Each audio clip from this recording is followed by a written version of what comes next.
Está no ar mais um Tete a Tete com a Pri. Eu tô muito feliz hoje, muito emocionada. Oh, meu Deus, tô emocionada mesmo. Olá, gente! Mais um Tete a Tete com a Pri. E hoje eu tô muito emocionada e muito honrada, porque eu tenho um convidado mais do que especial e veio lá de Recife pra falar com você, hein? Mas sabe quem é? Não vou contar. Só depois da vinheta. Roda a vinheta aí.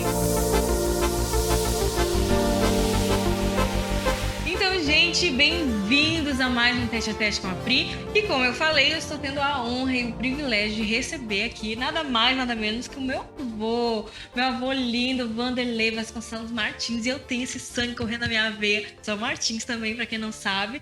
Que honra, avô. Obrigada por estar aqui comigo. Eu sou muito honrada a Deus, primeiramente, por me dar essa oportunidade. Porque, olha, não estava nem nos planos isso. Eu descobri do nada que tu estava aqui. Como que foi isso? Como foi tua chegada em Floripa? Como que foi tu vir para cá agora? Muito obrigado à minha neta querida, que a última vez que eu a vi, ela era uma menina. Pronto. Uma adolescente lá no Recife, a gente saindo de casa a pé para a praia, de Boa Viagem, e quando ela viu o mar, assim, olha o mar, olha o mar, olha o mar. Pra quem não sabe, eu morava em Monte Castelo, não tinha mar, né? Então, quando eu vi o mar, eu achei incrível. Então, faz tempo que eu conheço a minha neta, né? Faz tempo. Desde que eu nasci? Desde que você nasceu, evidentemente, né? Não podia ser antes, de jeito nenhum. Então, eu me sinto alegre, feliz, radiante, honrado em participar dessa entrevista tete a tete com Pri. Tete a tete com a Pri. Tete a tete com Pri. Quer dizer, eu não esperava que ela já estivesse num padrão assim, profissional ou semi-profissional dessa natureza. Eu só percebi que ela é alegre, viva, crente em Jesus Cristo, Amém. Propagadora desse evangelho salvador do nosso Senhor Jesus Cristo, e que ela vibra toda vez que se fala em Deus, em Jesus, em Bíblia, em coisas dessa natureza espiritual. Ela vibra. Eu fico muito contente em participar dessa reunião com você. Ai, minha que neta bom, querida, que me bom. deixou, me surpreendeu, porque eu vi a última vez ela desse tamaninho, agora está uma mulher. Como assim? Completa. Quando que foi isso? Então. Mas a honra é totalmente minha. Meu Deus, já tô emocionada, gente. Eu sou assim, desculpa. Ai, mas que bom, vô. E realmente essa ida a Recife, até comentei no meu último programa, né? Quando eu contei o meu próprio testemunho, eu contei dessa ida a Recife, como foi para mim. Claro que não contei essa parte boa, né? Foi só a parte de, eu tava triste na época e tudo mais, passando por um processo da vida, que a vida é feita de altos e baixos, né? Como de todo mundo. Mas realmente foi uma experiência inenarrável estar contigo lá. E, gente, eu tava morrendo de medo dos tubarões lá de Recife, de Boa Viagem. Mas o mar é lindo, cristalino, azulzinho, é maravilhoso. Você que não foi, fica aí a oportunidade que você puder ir. Conheça o Nordeste, né? Nordeste. Maravilhoso. Então, vozinho, como é que foi tua vida pra cá, assim? Como que do nada tu veio pra cá agora, nessa última viagem? Para cá, você diz para Florianópolis. Para Floripa. Agora, nessa última vez, agora como está agora? Eu acordei de manhã e encontrei no meu celular um convite já com a passagem na mão. Uau! Gente, que incrível! Quando eu liguei o celular, já saiu imprimindo o que é isso? Uma passagem para mim? Então, eu acordei de manhã e vejo que no meu computador tem uma mensagem com uma passagem para 2 pessoas. Como assim? Pois é, de repente, né? Já marcando dia, hora, que hora eu tenho que sair de casa, que hora eu tenho que chegar, o que eu devo vestir. Você ver. Era só ir. Tudo pronto. E eu e Ionara, minha esposa, viemos. Sim. Estamos aqui, fomos bem recebidos. Eu fiquei muito alegre e muito impressionado, porque a última vez que eu vi Pri era uma menina. Uma mocinha, não é mocinha, não, uma menina mesmo, não uma menina mesmo. De repente eu vejo esse mulherão, né? Eu falei, quem é essa moça aí? Quanto tempo eu dormi? Como assim? Passou Mas bastante fazia tempo. uns 6 anos que a gente não se vê. Por aí, né? Por aí. Eu pensei que fosse mais. Não, foi 6. Foi 6,5. Pode ser, quase 7, vamos colocar aí. Então foi tudo isso. E quanto tempo fazia que o senhor não vinha para Florianópolis? Há bastante tempo, alguns anos. Alguns anos. Eu vim aqui mais ou menos há 2 anos atrás. Mais ou menos. Vim por 2 vezes. Uma, inclusive, foi no casamento do seu foi? pai. Do meu pai foi lá em 95. Isso. E depois agora da minha mãe foi 2000 lá, Pedrinhas. Então, mas eu me lembro a primeira vez eu vim em 95. Foi isso mesmo. Uau. Foi isso mesmo. E então é um carioca da Gema que foi morar em Recife, é isso mesmo? Isso. Carioca da Gema e fui para Porto Alegre morar lá. Morou em Porto Alegre? Morei em Porto Alegre. Eu não sabia, é uma novidade para mim. E lá em Porto Alegre fui membro da Igreja Batista de São João. Uau! Meu pastor muito amigo, muito legal, muito compreensivo, né? E conversamos e nos tornamos amigos, né? E lá naquela igreja, depois de algum tempo, eu senti o chamado para o ministério pastoral. Eu conversei com ele, a igreja aprovou, me enviou para o Seminário Batista do Sul do Brasil, no Rio de Janeiro, e lá, terminado o curso, ele veio também para a minha ordenação ao ministério, junto com os outros pastores, né? E dali eu passei imediatamente a atender uma igreja, não só a Igreja Batista Itacuruçá, que era a igreja que fica lá no pé do seminário. Ali eu fiquei como pastor auxiliar, né? Para fazer alguma coisa, porque não tinha uma vaga de pastor, né? Mas eu fiquei como auxiliar do pastor da igreja. E dali eu fui pastorear a Igreja Batista do Grajaú. Caramba! Porque o missionário que cuidava da igreja foi de férias nos Estados Unidos e passaria lá 6 meses nos Estados Unidos. Dali eu vim para Recife. Vim para Recife. Por questão de mudança, de decisões mútuas, né, do casal, porque a minha ex-mulher era realmente uma pessoa aqui de Recife, enfim.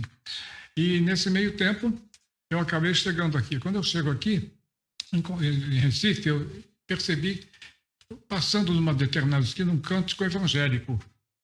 Eu disse, puxa vida, né? Deve ser o cântico da Igreja Universal, e era mesmo.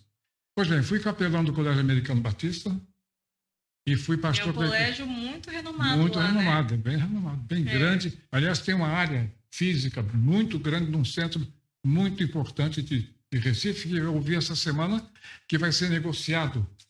Vai ser negociado, porque a área ali é altamente privilegiada. É mesmo. Muito, muito bom. Eu tive o privilégio de conhecer o Colégio Americano Batista. Americano Batista. Então, depois fui pastor da Igreja Batista toda, juntamente com a atividade de capelão. E aí recebo um convite da primeira Igreja Batista de Petrópolis, no Rio de Janeiro. E nós fomos para lá. O Senhor Deus nos autorizou, nós fomos para lá. E lá eu fiquei 2 anos nessa igreja, e voltando para Recife. Voltando para Recife. Aqui aconteceu um acidente na nossa vida, né? A separação. Sim. E ninguém espera, né? Ninguém espera. É um acidente, ocorre de repente, a gente não prevê. E aí eu fui procurar um lugar para morar, né? Um lugar pequeno, e escolhi e consegui encontrar, pela vontade de Deus, um apartamento, uma sala só, uma sala com banheiro, uma kitnetzinho. Sim. E fui lá, e lá encontrei Leonara. Olha, é a atual esposa que está há quantos anos já casada? 34 anos de casamento. 34 anos. Na outra foi 24, 25, por aí. Então, eu já sou campeão de casamento. De tempo de casamento, sim, tempo de casamento. Mas a minha atividade pastoral foi muito profícua. Muito boa, muito proveitosa, muito proveitosa. E eu me lembro que a primeira ceia que eu servi, que eu ministrei, foi em Porto Alegre.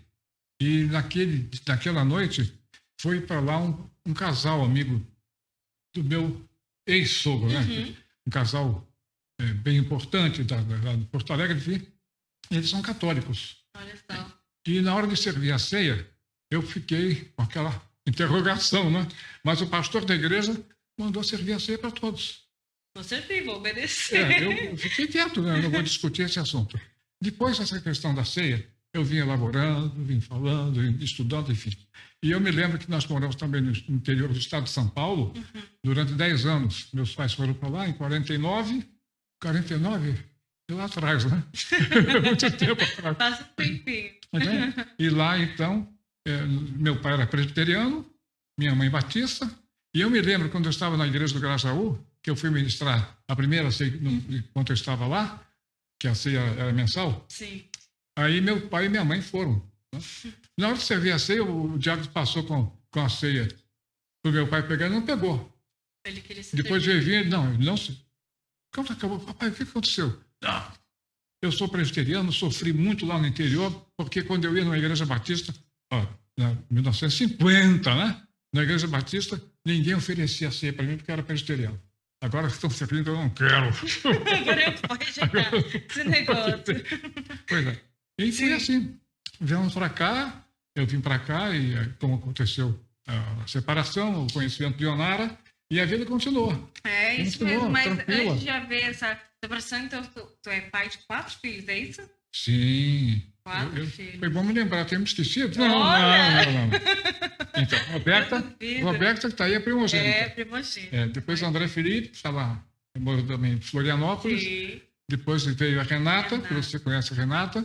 E depois Patrícia. Eu não sei o que Patrícia é realmente, não estou lembrado. Tem tua mãe? Eu acho que é. E é a caçula, não é? É a caçula. Minha mãe é a caçula, Tá vendo? olha isso. É assim. E essa coisa, a vida ministerial foi muito profícua, como eu disse antes, muito boa, muito com alguns apertos, né? Algumas exigências pesadas para a vida do pastor, né?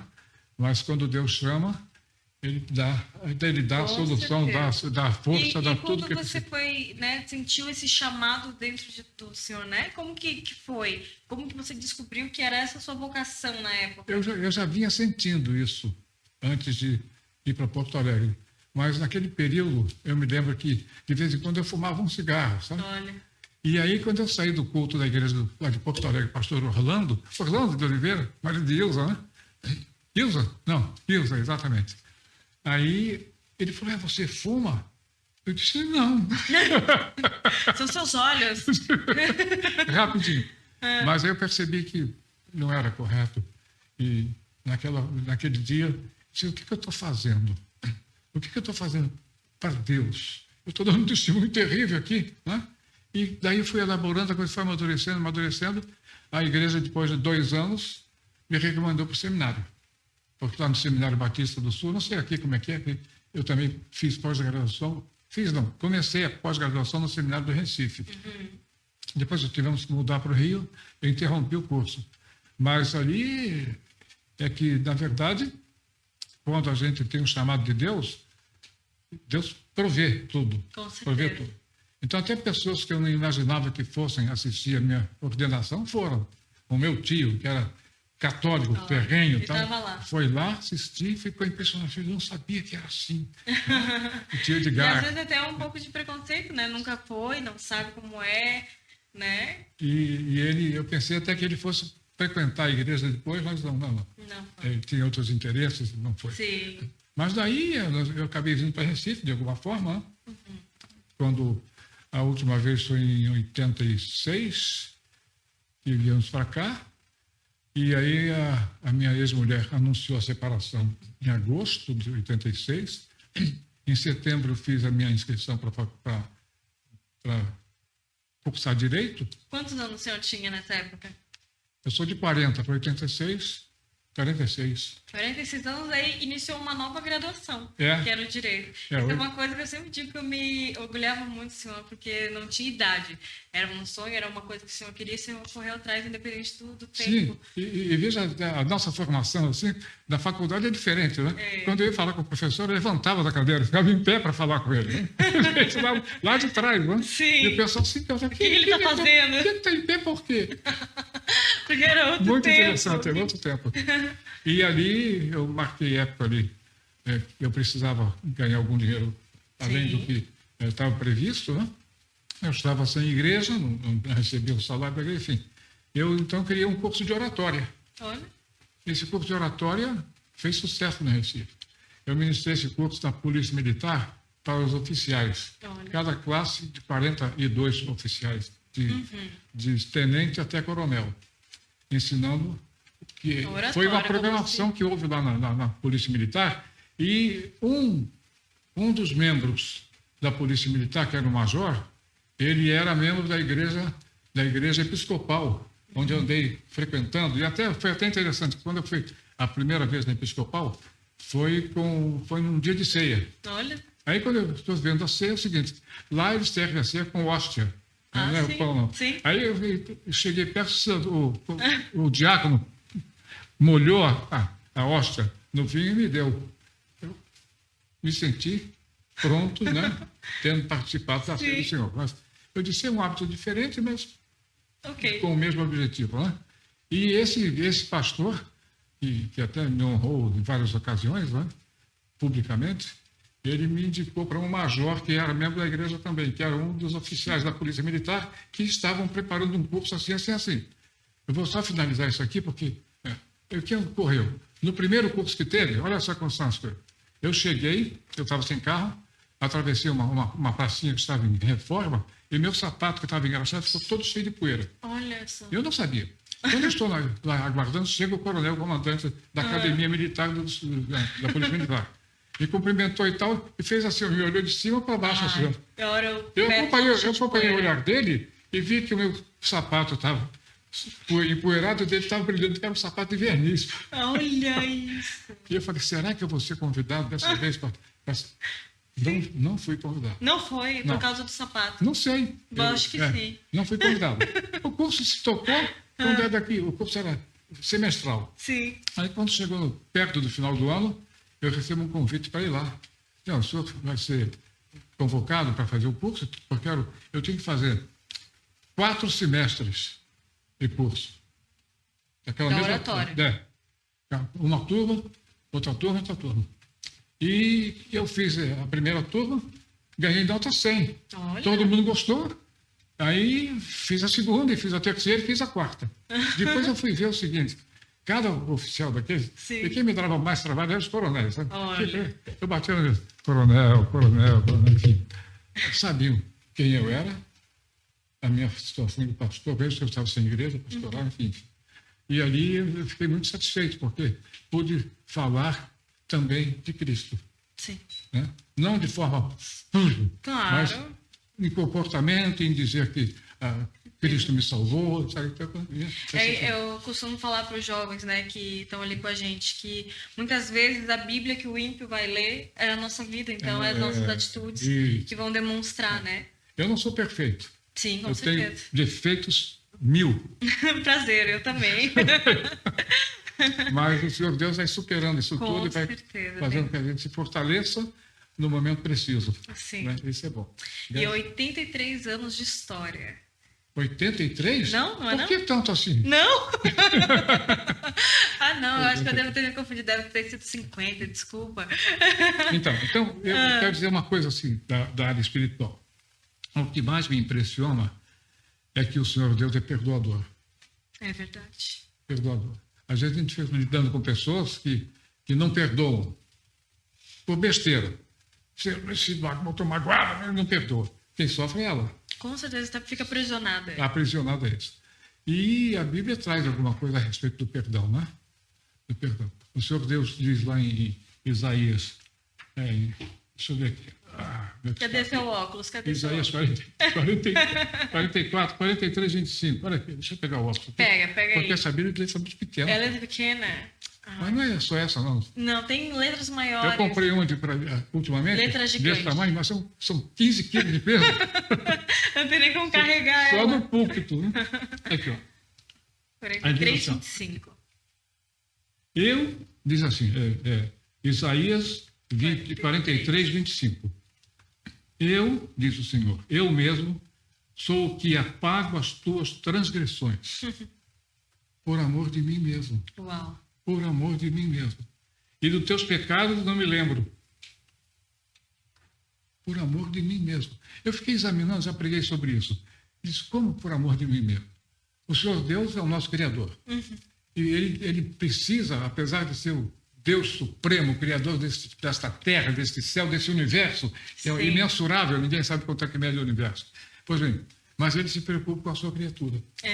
E a Bíblia diz que Deus é amor. E ele diz, olha, eu perdoo por amor de mim mesmo. Ele tem amor, pelo amor dele próprio, né? Porque ele quer ter comunhão com a pessoa. Relacionamento com cada um de nós. E se a pessoa está em pecado, ele não pode se aproximar. Ele não se identifica com o pecado. Sim. Agora, se você pede perdão, o que ele faz? Eu perdoo por amor de mim mesmo. Para que eu tenha comunhão com você. Uau! Aí, que palavra linda. Muito, muito importante. Isso me chama muita atenção, porque a tendência nossa, motivada pelo inimigo, fica rançoso, não quer nem conversar, não quer ouvir, prejudica ele e prejudica o relacionamento dele com Deus. E realmente é nisso que eu me proponho a falar assim, rapidamente hoje sobre esse assunto, não mais, que já falamos o suficiente, Sim. mas dizer a quem estiver ouvindo agora que peça perdão a Deus dos seus pecados, porque Jesus disse na oração do Pai Nosso, perdoa as nossas dívidas, assim como nós perdoamos os nossos ofensores, os nossos devedores. É verdade. E a pessoa quer o perdão para ela, mas não quer liberar perdão para outra. Né? Então ele acaba ficando longe de Deus. Por besteira, muitas vezes. Fica com o coração apertado, o coração manchado, né? E o Senhor Deus cutucando para ver se a pessoa abre. Então, lê a palavra de Deus, ouve a palavra de Deus para alguém que pregue e peça perdão ao Pai Celestial. Não importa a condição que a pessoa esteja. Eu sou um grande pecador. Melhor ainda. Fala com Deus, que Ele vai dar um grande perdão. Amém. Assim por diante. Amém. Em nome de Jesus Cristo, diz a Bíblia. Porque tudo aquilo que é pedido em nome dEle, Ele disse, olha, tudo aquilo que pedires em meu nome, ao Pai em meu nome, recebereis. Lá em João. Então eu conclamo a quem estiver nos ouvindo, que de repente, não é? Pense nisso, no perdão que Deus dá. Porque nós temos uma vida espiritual. Sim. Nós não somos um animal irracional ou alguma coisa. Nós temos corpo, alma e espírito, né? Corpo, alma e espírito. Nós temos o Espírito de Deus. O nosso espírito tem desejo de chegar até Deus. Tanto assim que as pessoas são enganadas pelo inimigo e vão ter esse sentimento com outras coisas, com outros deuses que não existem, coisa parecida. Tentando preencher esse vazio, porque tem uma canção do meu marido que ele diz assim, né? O meu vazio era do tamanho de Deus. Por quê? Porque é só Deus que pode preencher esse vazio. Não é outras coisas. É verdade, bonito, né? Verdade. Isso mesmo. E é por aí. Então, vale a pena. Por isso que eu soube desse programa que existe aqui, de adolescentes e tal. Eu fiquei encantado. Compaixão Club. Porque é possível. E o adolescente é rebelde e tal, mas quando ele percebe que está sendo ajudado de alguma forma, de forma assim, que não seja enganosa, né? Que a pessoa percebe que tem segurança naquilo, ele muda. E outra coisa, o jovem ele tem muita força. Então, tipo assim, ou ele usa essa força para o bem, para crescimento, para avançar, ou vai para outros cantos. Não tem jeito, não tem outro caminho, é um ou outro, né? Então, realmente a gente está querendo que a cidade de Palhoça, principalmente que é onde iniciou esse projeto, que a gente alcance o máximo de jovens possíveis para que eles usem toda essa força para algo bom, para que eles construam algo bom. A gente diz assim que a gente não é o nosso passado, assim como o vô acabou de ler. E realmente nós não somos esse passado, né? A gente tem uma escolha de um futuro, é aquilo que a gente almeja, né, para algo maior. Então, igual eu tive que perdoar para poder ter o meu futuro, senão eu ia ficar presa no passado dos meus pais, no passado de divórcios, de coisas que eu não concordava. E aí teve uma hora que eu tive que dizer, não, eu estou vivendo uma mentira. Eu tive que cair em si e ler a palavra e realmente entender o que Deus queria falar comigo e dizer assim, agora é o momento da minha escolha. Aí houve a minha reconciliação com Deus primeiro. E aí, quando tem essa reconciliação com Deus, aí você consegue liberar o perdão o próximo, e aí começa essa comunhão, não só com Deus, mas sim com nossos irmãos também. E aí foi onde começou toda a história da minha vida. Mas por que isso começou? Porque eu tive que liberar o perdão. Isso, coisa linda. Porque eu costumo falar, e eu já falei em outros programas, que o perdão, ele não vai dizer assim, fulano tá certo. Não, ele não vai validar o que o outro fez, que às vezes é errado mesmo, foi errado, mas a justiça vem do Senhor, não é minha, né? Mas eu perdoo para me fazer livre. Eu vou ficar livre disso. Eu não vou mais ficar com esse peso sobre mim, essa carga sobre mim. Aí você pode até falar consigo próprio o que Deus falou dele por si mesmo. Exato. Perdoo por amor de mim mesmo. De mim mesmo.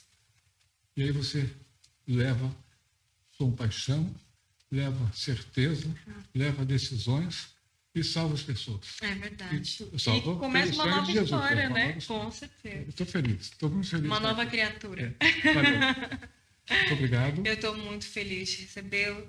Que bom ouvir um pouquinho de ti. E agora eu gostaria de saber qual é o maior conselho que você deixaria para quem está te ouvindo. Fora o perdão, o maior conselho de vida mesmo, assim, que alguma experiência que o senhor passou e o que você deixaria de conselho para quem vai te ver no futuro, quem sabe, que, né? Enfim, bisnetos, tataranetos e sabe Deus quem vai assistir isso. Mas eu gostaria que o senhor deixasse um conselho. Conselho é difícil, né? Dar conselhos. Mas o que eu posso dizer é o seguinte: te aproxima de Deus. Não importa o que você esteja fazendo, mas vai chegar um momento em que você mesmo percebe que não está certo. Nós temos a capacidade de ver que a coisa está errada. E é bom que você pense que você tem um espírito que vai voltar para Deus, ou não. Então, você precisa se reconhecer como pecador e dizer, eu sou pecador. Mas o jovem não está pensando nisso, ele está pensando em outras coisas, né? Então, que procure, eu digo, você que está me ouvindo, procure o quê?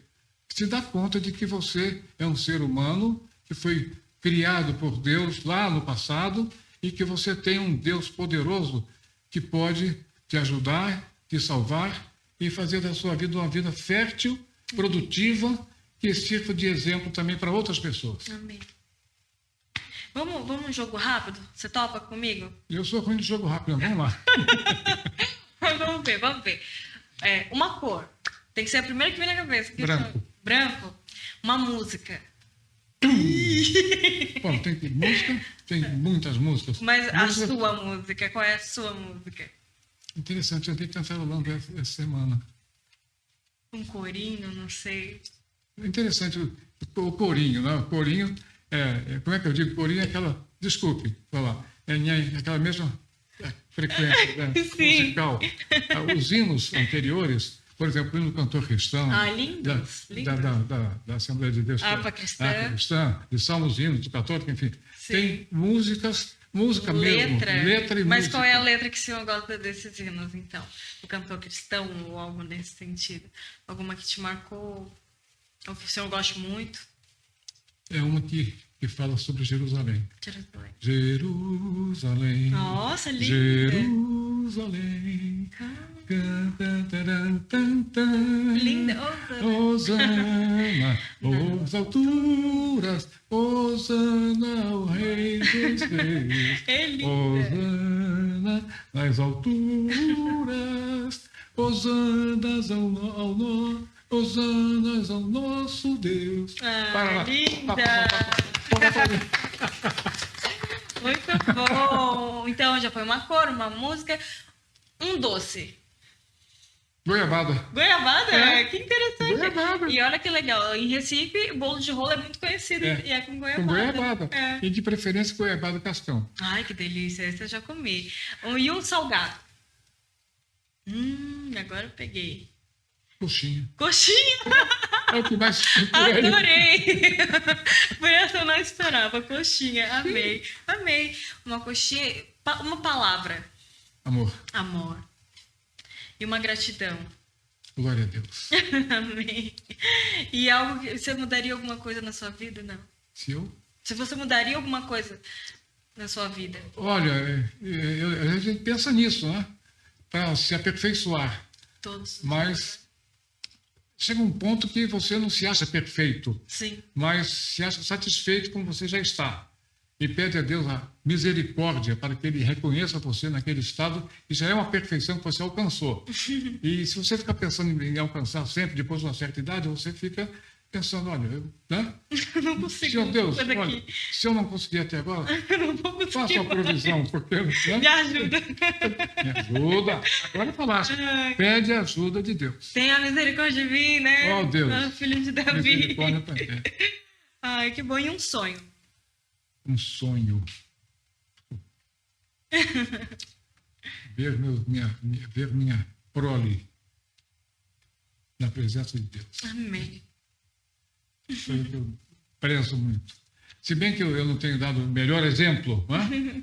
Porque às vezes o pai é pai e às vezes a gente se aborrece, a coisa vai ser, mas que eles nunca entenderam que eu fui ilegal com eles. E as coisas que eu corrigi, eu tentei corrigir, eu tentei repreender, eram válidas. Graças a Deus por isso. Eu os tenho hoje comigo como amigos também. Amém. Coisa boa, vô. Que bom. Obrigada por estar aqui comigo. Eu que agradeço. Que a gente possa ter muitos momentos ainda juntos. Com certeza. Que não espere mais 6 anos. Que possa ser menos tempo. Mas que bom tê-lo aqui. Obrigada por estar conversando comigo, dar o seu tempo precioso aqui. Eu fiquei, como eu disse antes, honrado, muito honrado de participar desse programa. Obrigada. Te amo. Te amo também. Muito. Que Deus te abençoe continuamente. Amém. Que Deus abençoe você. Espero que tenha gostado dessa entrevista junto com o meu avô. São muitas histórias que a gente podia ter contado aqui, mas a gente resumiu o máximo do máximo do máximo para a gente poder ter nessa gravação. E até o próximo Tete a Tete com a Pri. Deus abençoe. Gente, então, essa parte do vídeo ele não vai ver que eu tô gravando, mas eu queria dizer que durante esse vídeo, né, a gente podia ter falado várias histórias engraçadas que a gente tinha juntos, podíamos ter contado experiências que ele teve quando ele foi comissário de voo, entre tantas outras histórias, que ele fala alemão, que ele ensina os netos a falar alemão. Ele tem tantas histórias engraçadas e boas para contar e foi tão gostoso. Mas a gente priorizou a parte espiritual, por quê? Porque quando eu falo meu testemunho era filha de pastor, neta de pastor, isso hoje para mim tem uma questão muito forte que se chama legado. Por quê? Meu avô, né, ele falou que sentiu esse chamado arder no coração dele, ele iniciou, ele foi ordenado, o pastor foi atrás disso, foi o primeiro da família. E aí depois, quando minha mãe casou, né, logo em seguida, meu pai também sentiu essa questão do chamado arder no coração dele, e ele também foi pastor. E hoje, por mais que, tipo assim, não era algo que, meu Deus, eu sonhava tanto, mas o Senhor foi me conduzindo, me direcionando para essa área, a ponto de hoje eu estar pastoreando também. E eu sei que esse legado começou lá. Por que eu tô falando isso? Gente, eu tenho muito orgulho do meu avô. E ali, a hora que eu tava conversando com ele, né, perguntei o que ele mais... a gente veio até conversando durante a carona, foi 50 minutos lá da Cachoeira do Bom Jesus até aqui, e a gente veio conversando várias coisas, e eu falei, vô, qual é o maior legado? O que você gostaria de deixar para tua família? Eu não me lembro se eu falei no tete a tete, né? Mas eu perguntei isso no carro para ele. Ele disse assim, que todos servissem ao Senhor. Então, o que eu quero dizer para você? Às vezes a gente está em busca de tantas outras coisas, da carro, casa. Eu não estou dizendo que isso é ruim. Até Provérbios, eu vou ler com você aqui. Provérbios 13:22 fala o seguinte: o homem de bem deixa uma herança aos filhos e os filhos de seus filhos, mas a riqueza do pecador é depositada para o justo. E o que eu quero dizer isso? Porque um homem justo ele vai deixar não só para os filhos, mas para os filhos dos seus filhos, para os netos também. Então, eu não estou falando contra isso, mas eu estou dizendo que o maior legado que você pode deixar para alguém, para o seu filho, para o seu neto, como você quer ser lembrado, é se você era um servo de Deus. Que isso possa ficar no seu coração nesse momento. E eu quero dizer que sim, hoje existe um legado que veio do meu avô para que hoje eu pudesse estar aqui falando com vocês. E eu tenho muito orgulho, né, do meu avô. Ele não foi perfeito, o meu pai não foi perfeito, eu não sou perfeita e estou longe disso. Porém, eu quero dizer para vocês que independente de se os seres humanos errarem com você, se o homem e a mulher erram com você, Deus não erra com você. Então, saiba que Deus é com a sua vida, tá? Por que eu tô falando tudo isso? Porque eu tenho muito orgulho do meu avô. E foi uma honra inenarrável tê-lo aqui comigo. 83 anos de muita história, de muitas coisas que o Senhor fez na vida dele. E hoje, né, você viu ali, depois de 40 e tantos anos, foi em busca do direito, foi em busca da vida, e é uma pessoa ativa até hoje. Gente, que orgulho que eu tenho do meu avô. No meu testemunho, eu fui falar, né, que meu avô materno me obrigou a ver o casamento da minha mãe e aquilo tinha me gerado frustração. Porém, isso não chega perto de tantas coisas boas que eu passei ao lado dele. Por isso que eu tô falando isso pra você, porque às vezes a gente mancha uma pessoa por uma atitude dela e apaga todo o resto de bom. Mas que você tenha um coração grato e cheio do amor de Jesus por você, em o nome de Jesus. Que esse tete a tete seja um momento de legado. Que você pense, que legado que eu estou deixando para a futura geração? O que eu quero que lembrem de mim quando eu morrer? O meu avô não vai morrer, não. Meu Deus, tá bem longe disso. Ele tem muita saúde. Eu não estou falando disso. Estou falando para você refletir como se não houvesse um amanhã mesmo. Porque a Bíblia fala para a gente não pensar no amanhã, né? Mas que legado que você está deixando? E eu creio, né? que a gente, deixa o legado para os filhos e os filhos dos seus filhos. A bondade de Deus é a nossa maior herança. Eu escrevi essa parte que a bondade de Deus é a nossa maior herança. Que isso seja a maior herança sobre a sua vida, sobre a sua história, em o nome de Jesus. Espero que tenha gostado desse tete a tete. E agora vai vir algumas fotinhos aí para você acompanhar um pouquinho da nossa história. Deus abençoe.